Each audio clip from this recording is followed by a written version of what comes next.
जी जनाब, अस्सलामुअलैकुम। कैसे हैं आप लोग? फिट हैं, खुश खुरम हैं? बेटा हम लोग पढ़े थे केमिस्ट्री में इलेक्ट्रॉनिक कॉन्फ़िगरेशन। हमारे 4 लेक्चर्स हो चुके हैं। अगर आप चाहते हैं आपको समझ में आए तो पहले 4 लेक्चर देखें, चाहे ना समझ में आए। जब तक पूरे लेक्चर नहीं देखेंगे आपको पूरा चैप्टर समझ में नहीं आएगा। आज हम पढ़ रहे हैं इलेक्ट्रॉनिक कॉन्फ़िगरेशन की थोड़ी और डिटेल पढ़ रहे हैं। तो हमने लास्ट टाइम बात की थी, कुछ हमने रूल्स पढ़े थे, कुछ इलेक्ट्रॉनिक कॉन्फ़िगरेशन भी की थी। और आपको पता है क्या रूल्स थे? ये रूल थे ना, ये ऑर्बिटल होते हैं कि एक ऑर्बिटल में 2 इलेक्ट्रॉन्स हो सकते हैं, एक का क्लॉकवाइज स्पिन होता है और एक का एंटी क्लॉकवाइज स्पिन होता है। ये आपको नज़र आ रहा है ऑर्बिटल्स। ये S2s है और ये 2p है। ये डीजेनरेट ऑर्बिटल्स हैं। ये डीजेनरेट ऑर्बिटल्स क्या होते हैं? डीजेनरेट ऑर्बिटल्स वो होते हैं which have same energy, which have same shape but different orientation. Basically ये p का, ये px है, ये py है, ये pz है। p की शेप डंबल होती है ना, p की शेप डंबल होती है। ये x एक्सिस के अलॉन्ग है, ये y एक्सिस के अलॉन्ग है, ये z एक्सिस के अलॉन्ग है। इनकी शेप तो सेम है, इनकी एनर्जी भी सेम है, और क्या डिफरेंट है? इनकी ओरिएंटेशन डिफरेंट है। और देखो यहाँ पे पेयरिंग कैसे स्टार्ट होती है, जब तक ये पूरा फिल नहीं हो जाता। यहाँ पे एक रूम खाली है, ये भी रूम खाली है, ये भी रूम खाली है। अब दोबारा अब पेयरिंग स्टार्ट होगी। ये हमने पढ़ा था, दोबारा रिवाइज कर लेते हैं। तो बेटा इलेक्ट्रॉनिक कॉन्फ़िगरेशन की बात कर रहे थे और हम बात कर रहे थे कि दोबारा देख लेते हैं रूल। ओके नाउ, हाँ भाई, रूल्स फॉर इलेक्ट्रॉनिक कॉन्फ़िगरेशन। सबसे पहले कल क्या पढ़ा था हमने? Pauli's exclusion principle. ये आपसे एग्जाम नहीं पूछेगा what is Pauli's exclusion principle, लेकिन इस प्रिंसिपल की एप्लीकेशन आपके सिलेबस में है। क्या पूछता है वो आपसे? डायरेक्टली नहीं पूछता, इनडायरेक्टली पता होना चाहिए। क्या बताना चाहिए? किसी भी 2 इलेक्ट्रॉन्स का एड्रेस सेम नहीं हो सकता। हर इलेक्ट्रॉन का यूनिक एड्रेस होता है। अगर इसके n l m 3 quantum number same है तो s क्वांटम नंबर डिफरेंट होगा। ठीक है, चारों क्वांटम नंबर किसी भी इलेक्ट्रॉन के सेम नहीं हो सकते। किसी भी इलेक्ट्रॉन का एड्रेस सेम नहीं हो सकता, हर एक का यूनिक एड्रेस है। बताया आपको, क्वांटम नंबर्स होते हैं ना, जो इलेक्ट्रॉन की पोजीशन, इलेक्ट्रॉन का एड्रेस बताते हैं ना, तो वो चारों सेम नहीं हो सकते। अच्छा, फिर हमने क्या पढ़ा था? फिर हमने पढ़ा था ऑफ बॉस प्रिंसिपल। ये भी नहीं पूछेगा what are Aufbau principle, बस आपको ये बताना चाहिए कि इलेक्ट्रॉन अपने आप को ऐसे सेटल करते हैं ऑर्बिटल में कि उनकी एनर्जी मिनिमम हो। हर चीज़ ये चाहती है उसकी एनर्जी मिनिमम हो। एनर्जी ज़्यादा होती है तो अनस्टेबल होता है। हर चीज़ स्टेबल होना चाहती है। स्टेबल होने के लिए एनर्जी रिलीज होती रहती है, रिलीज करता रहता है, और लोअर होना चाहता है। तो इलेक्ट्रॉन भी अपने आप को ऐसे अरेंज करते हैं एटम्स में कि उनकी एनर्जी मिनिमम हो, मिनिमम एनर्जी हो। इसीलिए क्या, और कैसे पता चलता है एनर्जी कम है कि ज़्यादा है? हम चेक करते हैं, अगर तो सिंगल इलेक्ट्रॉनिक सिस्टम है तो उसकी एनर्जी n पे डिपेंड करती है, प्रिंसिपल क्वांटम नंबर के। Smaller the principal quantum number, smaller the energy. लेकिन जो मल्टी इलेक्ट्रॉनिक सिस्टम होते हैं, उनकी एनर्जी प्रिंसिपल क्वांटम नंबर पर एजीम्यूथल क्वांटम नंबर l पे, n+l, जिसकी n+l की वैल्यू ज़्यादा होगी उसकी एनर्जी ज़्यादा होगी, जिसकी n+l की वैल्यू कम होगी उसकी एनर्जी कम होगी। n तो प्रिंसिपल क्वांटम नंबर है ना, जिसकी वैल्यू हो सकती है 1 2 3 4। l क्या हो सकता है? l की वैल्यू क्या होती है? 0 से स्टार्ट होती है और n से एक कम रहती है, n-1 तक रहती है। मतलब ये कि अगर n1 है तो l 0 है, अगर n2 है तो l की वैल्यू क्या है? 0 n1, अगर l3 है तो l की वैल्यू क्या है? 0 1 2। जब l की वैल्यू 0 होती है तो हम इसको बोलते हैं s subshell, s sharp subshell. अगर l की वैल्यू 1 है तो हम बोलते हैं p सब शेल, जिसके अंदर ऑर्बिटल होते हैं px py pz।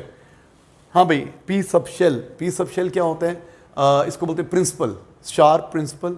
और d सब शेल क्या होता है? डिफ्यूज्ड। ये कब होता है? जब l की वैल्यू 2 होती है, हमने पढ़ा। तो इसी से पता चला कि 4s जो है ना, 4 n की वैल्यू 4 है और s में l की वैल्यू कितनी होती है? 0। 4 + 0, इसका n+l कितना है? 4 है। इसका n+l कितना है? n की वैल्यू 3 है और d के लिए l की वैल्यू क्या होती है? 2 होती है। पता ना आपको, l की वैल्यू अगर 0 है, 1 है, 2 है, अगर 0 है तो s, फिर p और फिर d होता है। तो जब ये d के लिए l की वैल्यू 2 होती है तो इनको सम करो तो 5 आता है, इनका n+l करो तो 5 आता है, इनका l+l 5 आता है, इसका n+l 4 आता है। इसकी एनर्जी कम है तो पहले ये फिल होगा, हमने बात की। क्लियर? उसके बाद क्या पढ़ा? उसके बाद नेक्स्ट रूल हमने पढ़ा, ये अप्लाई कर दिए थे, दोबारा सुन लें। इसके बाद ये पढ़ा था कि electrons avoid pairing up if empty orbitals of the same energy are available. Electron को पेयरिंग पसंद नहीं है, इलेक्ट्रॉन को इकट्ठे रहना पसंद नहीं है। अगर p सब शेल में px py pz 3 कमरे हैं तो एक इलेक्ट्रॉन एक कमरे में आ गया, अब अगला इलेक्ट्रॉन उसमें नहीं आएगा। अगर अगला खाली कमरा अवेलेबल है तो उधर जाएगा, नेक्स्ट उससे अगले में जाएगा। जब ये सारे फिल हो जाएंगे तो फिर ये क्या होगा, और जिससे कैसे फिल होंगे? पैरेलल स्पिन्स के साथ होंगे। अगर पहले कमरे में डाउनवर्ड आ गया तो अगले में भी डाउनवर्ड आएगा, अगले में भी डाउनवर्ड आएगा। अगर पहले कमरे में अपवर्ड आ गया तो अगले में भी अपवर्ड, अपवर्ड भी अपवर्ड। पहले पैरेलल पूरी होंगी, फिर उसके बाद पेयरिंग स्टार्ट हो जाएगी। तो ये रूल था। ये आपने देखा ना पेयरिंग, ये अभी यहाँ पे देखा, ये देखो पेयरिंग कैसे होगी, अभी देखिएगा। पहले ये तो फिल होगा ना, अब ये पहले फिल होगा, फिर ये कमरा फिल होगा, अवेलेबल है, ये फिल होगा, अब ये पेयरिंग स्टार्ट होगी, ये पेयरिंग स्टार्ट होगी। सही है ना? अच्छा बेटा, उसके बाद क्या पढ़ा? उसके बाद हमने पढ़ा स्टेबल ऑर्बिटल्स वो होते हैं जो कंप्लीटली फिल्ड होते हैं, वो ज़्यादा स्टेबल होते हैं, उससे थोड़ा सा कम स्टेबल होते हैं जो हाफ फिल्ड होते हैं। तो इलेक्ट्रॉन कैसे रहना चाहते हैं, उनकी ख्वाहिश ये होती है कि वो कंप्लीटली फिल्ड हो जाए उसके शेल्स, ठीक है, कंप्लीटली फिल्ड हो जाए या कंप्लीटली हाफ फिल्ड हो जाए, हाफ फिल्ड हो जाए, ठीक है, ये उनकी ख्वाहिश होती है। यहाँ पे स्टेबिलिटी ज़्यादा होती है, इसकी रीज़न है बियॉन्ड जो सिलेबस है। अच्छा, फिर हमने क्या बात की बेटा? फिर हमने बात की कि जब हम भरते हैं ना, जब हम ऑर्बिटल्स को भरते हैं तो पहले क्या करते हैं, 1s, क्योंकि इसका n+l काम है, इस सीक्वेंस से बढ़ते हैं, इस तरफ एनर्जी बढ़ती जा रही है। पहले ये भरेगा, फिर ये भरेगा, फिर 2p, फिर 3s, फिर 3p, फिर 4s, फिर 3d, फिर ये भरेगा। इसको ऐसे भी देख सकते हैं, अगर आप इसको ऐसे लिख लें, n = 1, 1s लिख लें। n1 है तो इस पर एक सब शेल है, n2 है तो इस पर दो सब शेल हैं, n2 2s 2p, n3 3s 3p 3d, n4 4s 4p 4d 4f। अच्छा, अब यूँ एरो लगा लें, यूँ क्रॉस में, यूँ एरोस लगा लें, यूँ एरोस लगा लें। पहले 1s भरेगा, फिर 2s भरेगा, फिर 2p और 3s भरेगा, फिर 3p और 4s भरेगा, फिर 3d, ऐसे ऐसे फिलिंग होगी, ऐसे। पहले ये, फिर ये, फिर ये, फिर ये। इसको याद करने के लिए आप पता कैसे याद कर सकते हैं? देखिए, SS school school, PS primary school, और या ऐसे भी कर सकते हैं, school school public school, P for P public school, school school public school, divisional public school. हमने इसका सेंटेंस भी बना सकते हैं। इसकी जो इलेक्ट्रॉन फिलिंग ऑर्डर है, इसका हमने सेंटेंस बना लिया, school school public school, divisional public school. तो आप लिख सकते हैं school school public school, divisional public school. ये फिलिंग ऑर्डर है डिविजनल पब्लिक स्कूल। तो ऐसे ही कि यहाँ पे क्या आ जाएगा, 1s2, फिर ये आ जाएगा 2 है, ये सेकंड शेल आ गया, ये थर्ड शेल आ गया, ठीक है, ये थर्ड शेल है, ये ऐसे फोर्थ वाले का ऐसा आता है। तो बहरहाल इस तरह फिलिंग होती है। इसको याद भी कर सकते हैं, रट्टा भी लगा सकते हैं तुम लोग।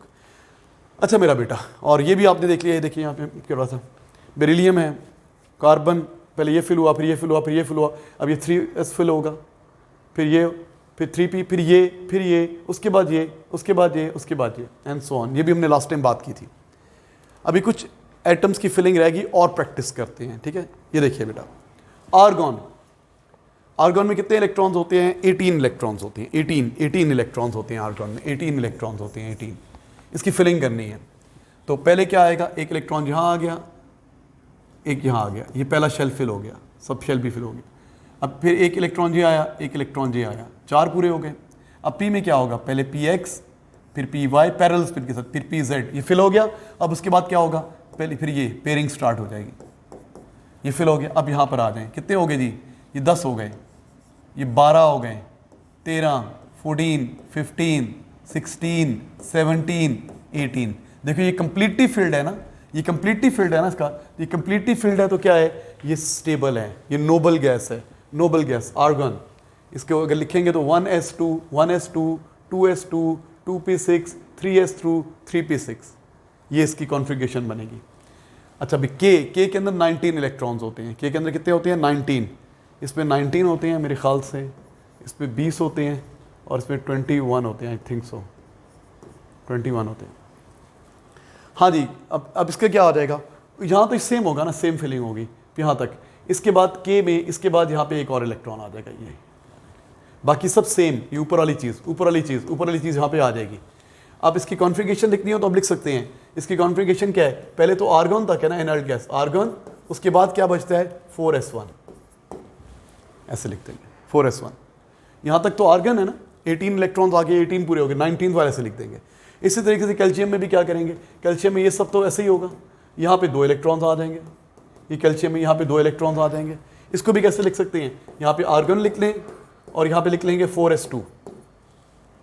सिमिलरली इसके लिए क्या है, इसके कितने इलेक्ट्रॉन, 21, ये 21 लिखा हुआ है, तो ये सब तो वही होगा, ऊपर वाला यहाँ तक भी वही होगा, यहाँ पे ये लिख देंगे। तो इसकी क्या हो जाएगी, AR लिख देंगे, साथ लिख देंगे 4s2, ये 4s ही है ना, और फिर लिख देंगे 3d1, 4s2 3d1, यह आर्गन आएगा। तो बेटा इस तरीके से फिलिंग होती है, फिलिंग की बात कर रहा हूँ। ओके, लिखते कैसे हैं, बात करते हैं हम इसको। ओके, तो याद करने के लिए क्या है, school school public school public school divisional public school divisional public school. ये first second third fourth and so on याद कर सकते हैं ऐसे।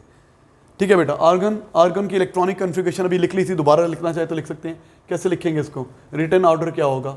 1s2 2s2 2p6 3s2 3s2 3p6 कितने हो गए? 18 पूरे हो गए ना?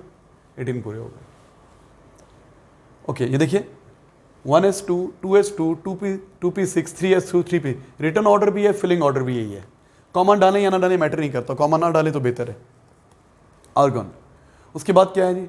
उसके बाद अभी पोटाशियम 19, इसका भी क्या होगा? यहाँ तक तो ये रहेगा, साथ में क्या आ जाएगा? 4s1। क्या आ जाएगा? 4s1।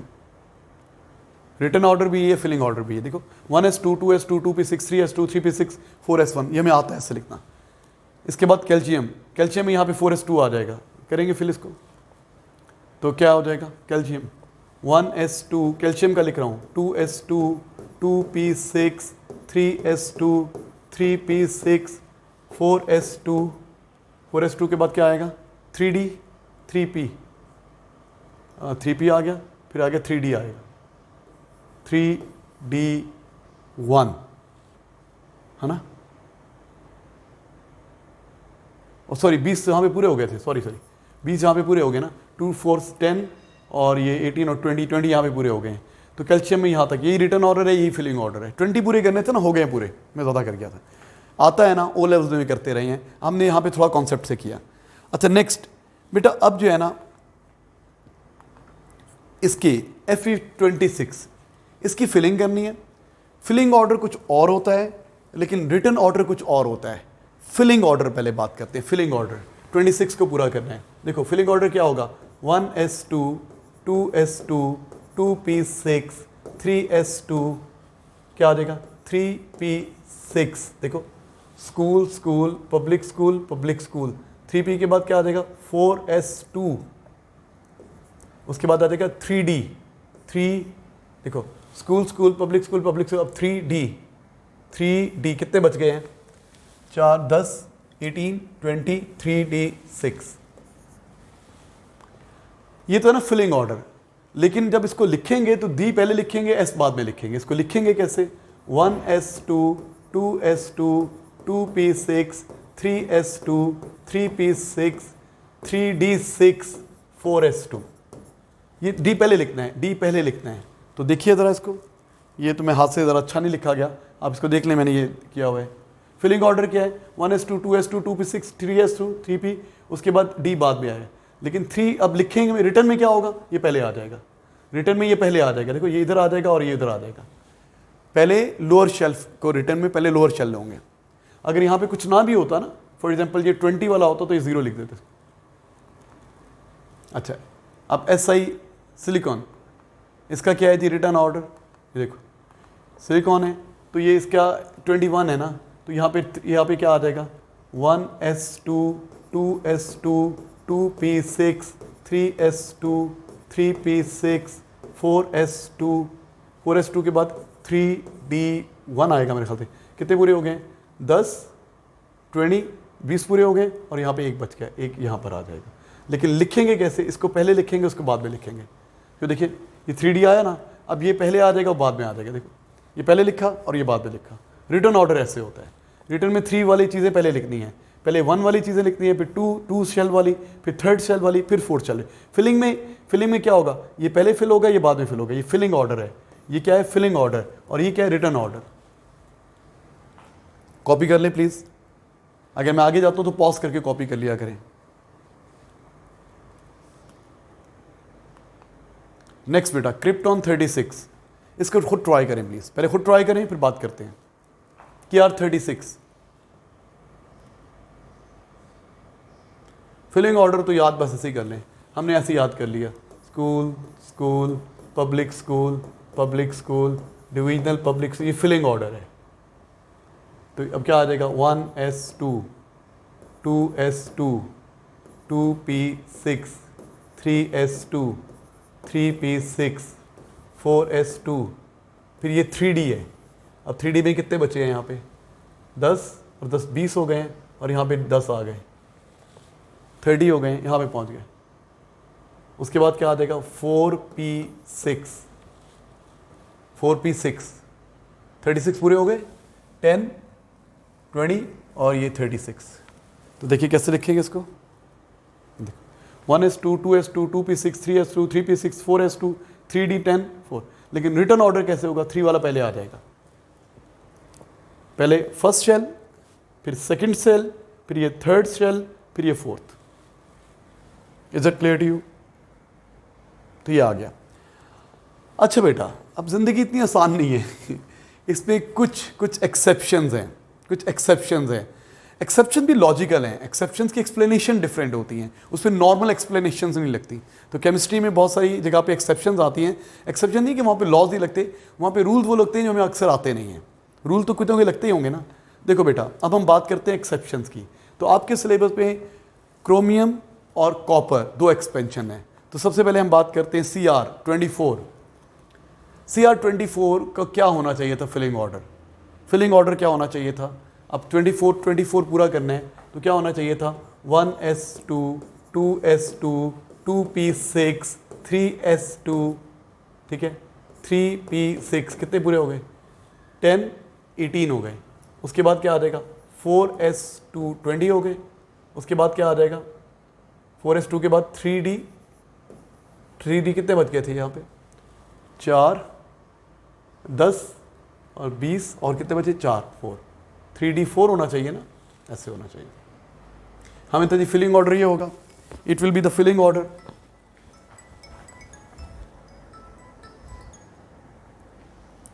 हाँ जी, ये फिलिंग ऑर्डर होगा, हमें था कि ये फिलिंग ऑर्डर होगा। अच्छा, अब क्या है जनाब, अब इसको लिखना कैसे चाहिए था? फिलिंग ऑर्डर तो ये है ना, ये फिलिंग ऑर्डर है, तो लिखने में इसको पहले और इसको बाद में, 3d पहले आ जाएगा, इसको ऐसे लिखना चाहिए था। फिलिंग ऑर्डर टीचर ने ऐसे बताया, लिखना ऐसे बताया। लेकिन प्रॉब्लम क्या आया? प्रॉब्लम है यहाँ पे, पता क्या चलेगा, इलेक्ट्रॉन कैसे रहना चाहते हैं? इलेक्ट्रॉन रहना चाहते हैं ये कम्प्लीटली फिल्ड या हाफ फिल्ड। इलेक्ट्रॉन की ये टेंडेंसी होती है कि अपने ऑर्बिटल को कम्प्लीटली फिल्ड कर दें या हाफ फिल्ड कर दें। चलिए हम इसके वो बना के देखते हैं। क्या बना के देखते हैं? ऑर्बिटल्स बना के देखते हैं। इसके ऑर्बिटल्स बना के देखते हैं। देखो 1s2, एक इलेक्ट्रॉन ये आया, ये आ गया, यहाँ पर आया, ये आ गया, फिर ये आया, फिर ये आया, फिर ये आया, फिर इस तरह, फिर इस तरह, फिर इस तरह, 10 पूरे हो गए। 11 12 13 14 15 16 17 18 19 20 21 22 23 24, ये बन रहा है ना अगर हम इस तरह लिखें तो। बेटा अगर हम कॉपर क्रोमियम को ऐसे लिखें, इसका फिलिंग, तो ये बन रहा है ना। अब ज़रा गौर करें, इसमें ये क्या है? सिर्फ एक जो ऑर्बिटल है ये क्या है? अनफिल्ड है, बाकी सब हाफ फिल्ड हैं। अगर यहाँ पे एक इलेक्ट्रॉन आ जाए तो ये हाफ फिल्ड हो जाएगा ना, कंप्लीटली हाफ फिल्ड हो जाएगा ना। ये सारे के सारे ऑर्बिटल में एक एक इलेक्ट्रॉन आ जाएगा ना, तो ये ज़्यादा स्टेबल हो जाएगा, इसकी स्टेबिलिटी ज़्यादा हो जाएगी। ये स्टेबल नहीं है, यहाँ पे एनर्जी थोड़ी ज़्यादा है। तो अब हम क्या करते हैं, इसको स्टेबल लाने के लिए ये इलेक्ट्रॉन जंप करा के यहाँ पे ले आते हैं, ये इलेक्ट्रॉन जंप करा के यहाँ पे ले आते हैं। तो क्या हो जाएगा? यहाँ से इलेक्ट्रॉन ख़त्म हो जाएगा। बेटा ये स्टेबल नहीं है, तो इसको करने के लिए मैंने क्या किया, ये यहाँ से हटा दिया, ठीक है, यहाँ से हटा दिया और यहाँ पे ले आया। अब क्या हुआ? अब ये क्या बन गया? ये 3d5 बन गया और 4s1 बन गया, ये 4s1 बन गया। अब ये 4s1 बन गया और ये 3d5। देखो मैंने क्या किया, क्योंकि हाफ फील्ड जो होते हैं वो ज़्यादा स्टेबल होते हैं, उनकी एनर्जी कम होती है। रूल पढ़ा था ना आपने, हाफ फील्ड वाले ज़्यादा स्टेबल होते हैं। तो अब इसकी जो कॉन्फ़िगरेशन बनेगी वो क्या हो जाएगी? यहाँ पे आ जाएगा 1 और यहाँ पे आ जाएगा 5, यहाँ पे 1 आ जाएगा। तो ये बन जाएगा बेसिकली 3d5 4s1, बाकी सब वही रहेगा। तो स्टेबल क्या बनेगा? देखिए बेटा ये बनेगा stable 1s2, 2s2, 2p6, 3s2, 3p6, 3d5। हमारे 4 आ रहा था ना, 4 आ रहा था तो बस एक की कमी थी ना। तो यहाँ से इलेक्ट्रॉन, ये आप कहेंगे सर ये तो एक्साइटेड हो गया। बेटा ये एक्साइट, इसकी एनर्जी कम होती है, इसकी एनर्जी ज़्यादा होती है। तो क्या हो गया? इसके एक्साइट होने से ज़्यादा स्टेबिलिटी मिलेगी। ये चाहे ये एक्साइट हो रहा है लेकिन यहाँ पे आने से ज़्यादा स्टेबिलिटी मिल रही है। ये सारे के सारे जो ऑर्बिटल्स हैं ये क्या हो रहे हैं, हाफ फिल्ड हो रहे हैं। हाफ फिल्ड वाली कॉन्फ़िगरेशन ज़्यादा स्टेबल होती है। ठीक है, सोचेंगे तो समझ में आ जाएगा। जब भी ऐसा केस आएगा, जब भी ऐसा सिनेरियो आएगा डी में, जब डी ने हाफ होना हो या डी ने कंप्लीट होना हो, तो हमारी प्रेफरेंस होगी, टेंडेंसी होगी कि इसको इग्नोर करके इसको भर दें पहले। देखिए यही केस यहाँ पर आएगा। कॉपर 29, कॉपर 29 में क्या होगा, क्या होना चाहिए था, देखो यहाँ तक 24 पूरा हो रहा है ना, कॉपर 29 में क्या होना चाहिए, देखिए इसको लिखता हूँ मैं, प्लीज़ पे अटेंशन। क्या होना चाहिए, 1s2 2s2 2p6 3s2 3p6।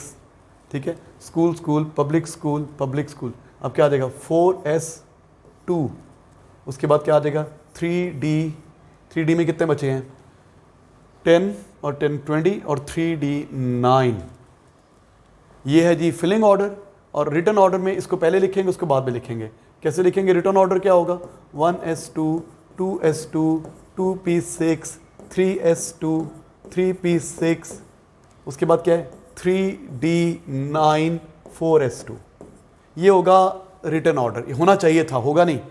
Filling order ये है, फिलिंग ऑर्डर ये है। अब रिटर्न ऑर्डर क्या होना चाहिए, ये होना चाहिए, डी पहले आ गया 4s बाद में आ गया। रिटर्न ऑर्डर ये होना चाहिए, लेकिन ये स्टेबल नहीं है। ये स्टेबल क्यों नहीं है, डी में 9 इलेक्ट्रॉन्स है ना, मतलब 4 जो है ना वो फुल, 5 में से 4 जो हैं वो कंप्लीटली फिल्ड और एक हाफ फिल्ड है। देखो अगर हम इसके शेल्स बनाएं, इसके ऑर्बिटल्स में इलेक्ट्रॉन फिलिंग करें, इलेक्ट्रॉन की फिलिंग कर रहा हूं मैं, ये देखो 4 पूरे हो गए, 5 6 7 8 9 10 11 12 13 14 15 16 17 18 19 20। अच्छा अब 21 22 23 24 25, अब पेयरिंग स्टार्ट होगी 26 27 28 29। अब जरा गौर करें, देखो बेटा यहाँ पे अगर एक इलेक्ट्रॉन आ जाए तो ये ज़्यादा स्टेबल हो जाएगा। एक इलेक्ट्रॉन डाउनवर्ड स्पिन वाला आ जाए तो ये कंप्लीटली फिल्ड हो जाएगा, इसके सबकी पेयरिंग पूरी हो जाएगी। तो क्या हो जाएगा, ये इलेक्ट्रॉन एक्साइट होकर यहाँ पर आ जाता है। ये इलेक्ट्रॉन एक्साइट होकर यहाँ पे आने से क्या होगा, ज़्यादा स्टेबल हो जाएगा बेटा, ये सिस्टम ज़्यादा स्टेबल हो जाएगा। यहाँ से निकल गया इलेक्ट्रॉन, कौन सी वाली स्पिन वाला चाहिए, डाउनवर्ड वाला चाहिए, तो ये हट गया यहाँ से और ये यहाँ पर आ गया। अब क्या हुआ, अब डी में क्या हो गए, डी में 9 की जगह पे कितने इलेक्ट्रॉन हो गए 10, और यहाँ पे 2 की जगह पे क्या हो गए 1। ठीक है, तो इसको कैसे लिखेंगे, 1s2 2s2 2p6 3s2 3d9 नहीं, ये 10 और ये क्या हो गया 1। तो ये कुर्बानी देगा, ये वाला अक्सर क्या करेगा कॉपर में भी, और एस वाला कुर्बानी देके इलेक्ट्रॉन वहाँ दा देगा। ये कहेगा इसको ये स्टेबल हो जाए क्योंकि इसकी ज़्यादा एनर्जी है, इसकी स्टेबिलिटी होने से पूरा एटम की ज़्यादा स्टेबिलिटी हो जाएगी। तो क्या होगा, जब भी डी ऑर्बिटल एक कम होगा हाफ फिल होने से या एक कम होगा कंप्लीटली फिल होने से, तो क्या होगा एस वाला कुर्बानी देगा और इलेक्ट्रॉन इधर आ जाएगा। तो ये 2 एक्सेप्शंस हैं, ये 2 एक्सेप्शंस हैं। देखिए कैसे फिल करेंगे, मैंने नीचे लिखा हुआ है 1s2 2s2 2p6 3s2 3d10 और 4s1। आखिरी यही वाला है, ये क्या कहते हैं, ये जो है ना क्या कहते हैं वैलेंस, यही वाला है। अब अगर ये इलेक्ट्रॉन लॉस गेन होगा तो वो आखिरी में ही होगा, इलेक्ट्रॉन लॉस गेन आखिर वाले में ही होता है। फिलिंग ऑर्डर जो मर्जी हो, जो इलेक्ट्रॉन लॉस और गेन होता है वो आखिर वाले में ही होता है। तो बेटा ये एक्सेप्शंस थी क्रोमियम में और किस में, कॉपर में। तो क्या होता है, जब भी, अब याद कर लें, जब भी डी ऑर्बिटल ये क्या है, ये 5 में से 4 हाफ फील्ड हो और एक रहता हो, या 5 में से 4 कंप्लीटली फील्ड हो और एक रहता हो, तो क्या करेगा, ये कुर्बानी देगा, ये कुर्बानी का बकरा बनेगा, ये इलेक्ट्रॉन दे देगा। क्योंकि क्यों देगा, क्योंकि हमें पता है जो हाफ फील्ड होता है ना, हाफ फील्ड ये जो और कंप्लीटली फील्ड होता है ये ज़्यादा स्टेबल होता है, ये ज़्यादा स्टेबल होता है। तो स्टेबल करने के लिए ये एक्साइटेड आ जाएगा। आप कहेंगे एक्साइट होकर एनर्जी, इसकी एनर्जी बढ़ेगी लेकिन इनकी ज़्यादा कम हो जाएगी, तो ओवरऑल एनर्जी कम हो जाएगी। इसके एक्साइट होने से एनर्जी बढ़ेगी, ऑब्वियसली एक्साइटेड स्टेट पे जा रहा है, लेकिन ओवरऑल एनर्जी ज़्यादा डिक्रीज हो जाएगी क्योंकि इसकी एनर्जी ज़्यादा होती है। तो दिस इज ये सम एक्सेप्शंस की जो मैंने, और भी बहुत सारी एक्सेप्शंस हैं, आपके सिलेबस पे ज़्यादा नहीं है। आपके सिलेबस में तो डी भी नहीं है, एस के सिलेबस में डी भी नहीं है, डी ऑर्बिटल भी नहीं है, एफ तो है ही नहीं बिल्कुल। तो वो ऊपर वाले आइटम में, बड़े आइटम में एक्सेप्शंस हैं, मैं बता दूंगा आपको, लेकिन यहाँ पे नहीं है। अच्छा, सिमिलरली अगर हमने आयन की इलेक्ट्रॉनिक कॉन्फ़िगरेशन लिखनी है, किसी भी आयन की, आयन में क्या होता है, इलेक्ट्रॉन ले लिया, ठीक है, या इलेक्ट्रॉन दे दिया, इलेक्ट्रॉन लेगा तो नेगेटिव एक इलेक्ट्रॉन बढ़ जाएगा, और इलेक्ट्रॉन दे दिया तो एक इलेक्ट्रॉन कम हो जाएगा, ठीक है। अब देखो जैसे हीलियम है ना, हीलियम में 2 इलेक्ट्रॉन्स हैं, अगर हीलियम एक इलेक्ट्रॉन दे देगा तो उसकी कॉन्फ़िगरेशन वही बन जाएगी जो हाइड्रोजन की है। हीलियम अगर एक इलेक्ट्रॉन ले लेगा ज़बरदस्ती किसी तरीके से, उसकी लिथियम वाली कॉन्फ़िगरेशन बन जाएगी। तो electronic configuration number of electrons पर डिपेंड करती है, नंबर ऑफ इलेक्ट्रॉन्स पर डिपेंड करती है, ठीक है बेटा। तो जब भी हमने किसी आयन की इलेक्ट्रॉनिक कॉन्फ़िगरेशन लिखनी है तो पहले हम क्या करेंगे, उसके एटम की इलेक्ट्रॉनिक कॉन्फ़िगरेशन लिखेंगे, फिर आखिरी शेल में क्या करेंगे, दे या ले करेंगे, ट्रांसफ़र करेंगे आखिरी वाले शेल में, आखिरी वाले शेल में। फॉर एग्जाम्पल देखो, before writing the electronic configuration to an ion we must write the electronic configuration of the stable atom, atom की पहले लिखनी होती है। फॉर एग्जाम्पल,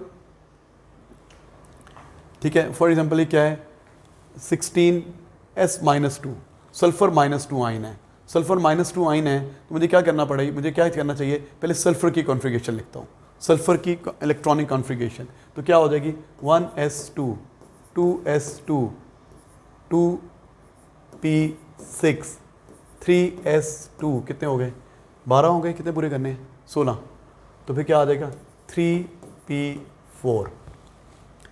अब ये 2 इलेक्ट्रॉन गेन करेगा तो 2 इलेक्ट्रॉन आखिरी वाले में इसमें गेन हो जाएंगे, -2 है ना, तो ये 6 बन जाएगा, इसकी आर्गन वाली कॉन्फ़िगरेशन बन जाएगी, तो इसमें 2 इलेक्ट्रॉन आने से इसे +2 हो जाएगा, ये 6 बन जाएगा। तो देखिए बेटा, ये सल्फर आयन था ना, तो मैंने सल्फर एटम की पहले कॉन्फ़िगरेशन लिखी, ये 4 है।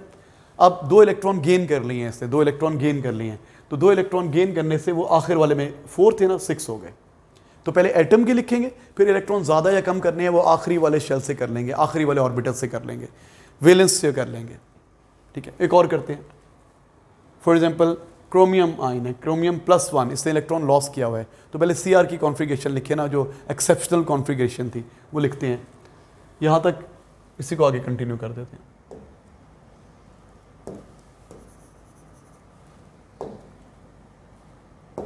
हाँ जी, 1s2, 3p6, उसके बाद क्या आता है, उसके बाद आता है 3p के बाद क्या आता है, स्कूल, पब्लिक s आता है, 4s2, उसके बाद क्या आता है 3d, कितने हो गए जी, 10 और 10 20, और d में कितने होने चाहिए, 4।